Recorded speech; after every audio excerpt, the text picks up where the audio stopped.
यहाँ BDO CO साहब आए हैं वार्ता के लिए।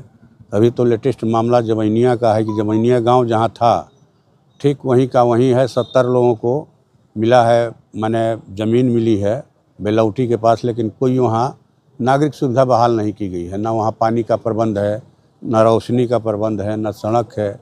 माह मैदान में लोग कैसे रहेंगे। जक्कड़ जी आए हैं वहाँ से और कई लोग आए हैं, और इनका कहना है कि माने जो स्थिति है देख रहे हैं, जाड़े में तो ये लोग ठिठुर गए। माने बांध पर अभी भी लोग रह रहे हैं, बांध पर जीवन है, पूरा गांव विलीन हो गया।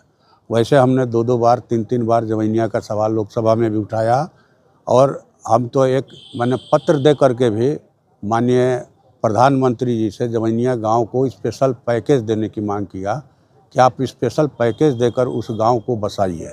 जब आप 10-50 एकड़ ज़मीन अडानी को दे सकते हैं पावर प्लांट के लिए, यहाँ पीरपैंती में भागलपुर ज़िला में, तो आप यहाँ भी जो बाढ़ पीड़ित हैं, बाढ़ के मारे हुए हैं, उनको आप दीजिए, स्पेशल पैकेज दीजिए, ज़मीन दीजिए, और बक्सर से कोइलवर तक जो है पक्का बांध का निर्माण करवाइए। तो ये मांग हम लोग उठा रहे हैं लोकसभा के अंदर बाहर भी, और मुझे पूरा उम्मीद है कि एक न एक दिन हम लोगों की जीत होगी, पक्का बांध बनेगा। और अभी मामला आया खरौनी गांव का कि 100 लोगों को पर्चा मिला है। बिहार सरकार की ज़मीन का 1-1 बीघा ज़मीन का पर्चा मिला है, और 99 लोग जो अभी हैं बेदखल हैं ज़मीन से। तो ये लोग तो चक्कर काट रहे हैं, अब लंबे समय से चक्कर काट रहे हैं। मात्र एक महिला को मिला है वहाँ पर कब्जा।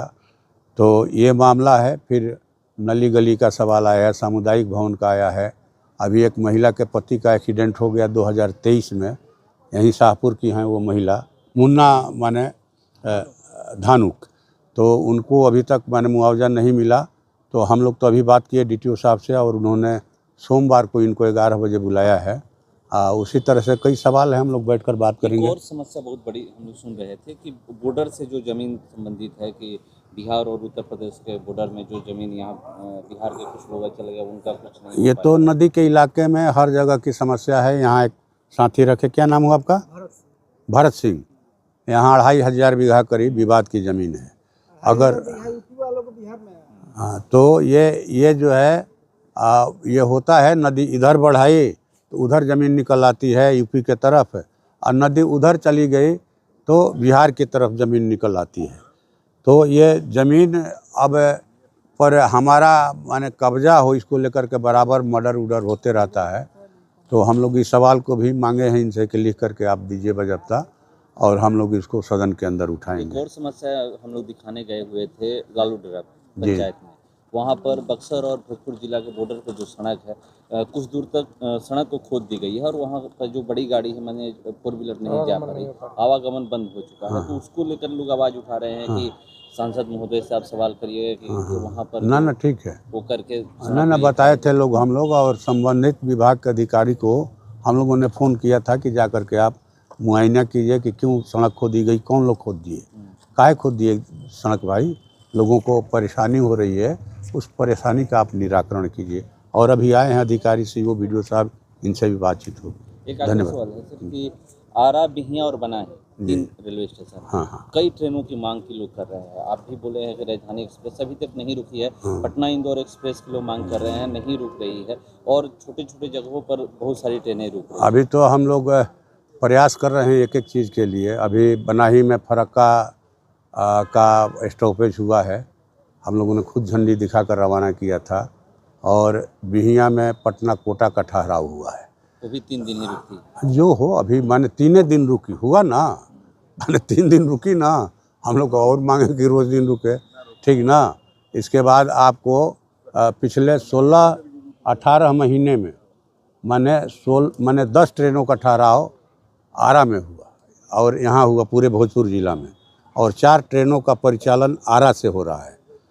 जोगबनी जो है जयनगर इंटरसिटी एक्सप्रेस जो पटना से खुलती थी, वो भारत नेपाल के बॉर्डर पर जाती है। गरीब रथ जो पटना से खुलती थी कलकत्ता के लिए, वो अब आरा से खुल रही है। कैपिटल एक्सप्रेस जो पटना से खुलती थी गुवाहाटी के लिए, कौड़ी कामाख्या के लिए, अब आरा से खुल रही है, और दुर्ग। तो हम लोग तो प्रयास कर रहे हैं। फुट ओवर ब्रिज की मांग थी आरा में, वो बन रहा है फुट ओवर ब्रिज, और मैं समझता हूँ अब तो बोले हैं DRM पहले गए थे मिलने तो कहे कि 4 जनवरी को हो जाएगा उद्घाटन। अभी बोले कि हम बोले कम से कम बजट सत्र के पहले 2 अप्रैल तक ख़त्म हो जाएगा, उसके पहले आप इसको पूरा कर दीजिए ताकि इसका उद्घाटन किया जा सके। बहुत परेशानी है लोगों को पुरवारी रेलवे गुमटी के अभाव में। बिहिया में जो माने ओवर ब्रिज टूट गया है, वो भी जर्जर। हाँ जर्जर है, और ये 4 महीना से ये लोग बैरिकेड लगा करके रखे हैं। तो इस सिलसिले में हमने डीएम साहब को भी कहा और लोकसभा के अंदर शून्यकाल डाला कि भाई आप कितना दिन रहेगा, माने 10 साल रही है ऐसे ही बैरिकेड लगा करके।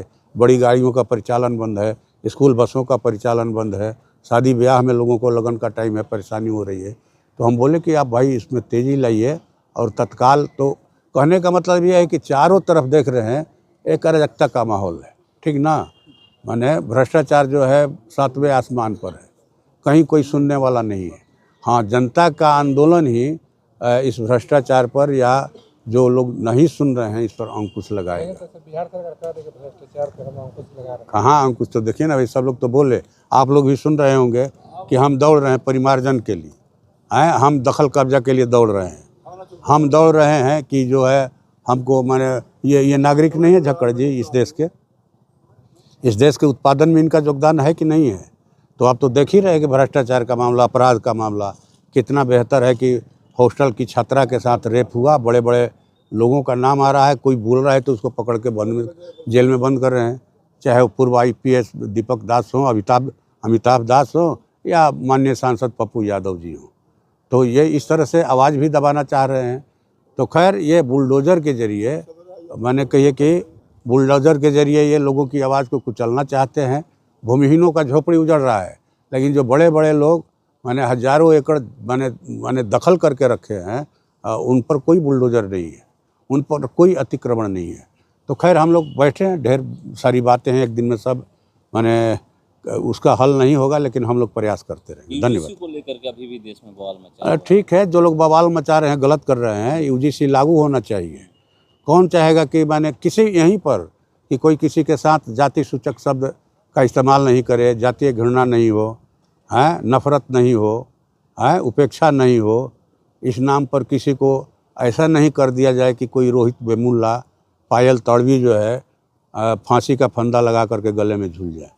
तो खैर हम लोग इसके समर्थन में। इसमें भी लोग कह रहे हैं कि एक समान सुरक्षा सबको मिलना चाहिए, तो है ये है भाई, जनरल को भी शामिल करना चाहिए। बिल्कुल, सब लोग तो शामिल हैं, सब लोग तो वही चला रहे हैं, सारा कुछ राजकाज तो वही लोग जनरल लोग ही चला रहे हैं, जनरल ही चला रहे हैं। इसमें कहाँ है, 45 यूनिवर्सिटी है देश में, कितने OBC या ST SC के वाइस चांसलर हैं, कितने हैं, 8 हैं, इनकी संख्या 85%, और माने 8 माने भागीदारी, जिनकी संख्या 15%, उनकी जो है माने कटा दीजिए, माने 37 माने ये पदों पर हैं वो यूनिवर्सिटी में हैं।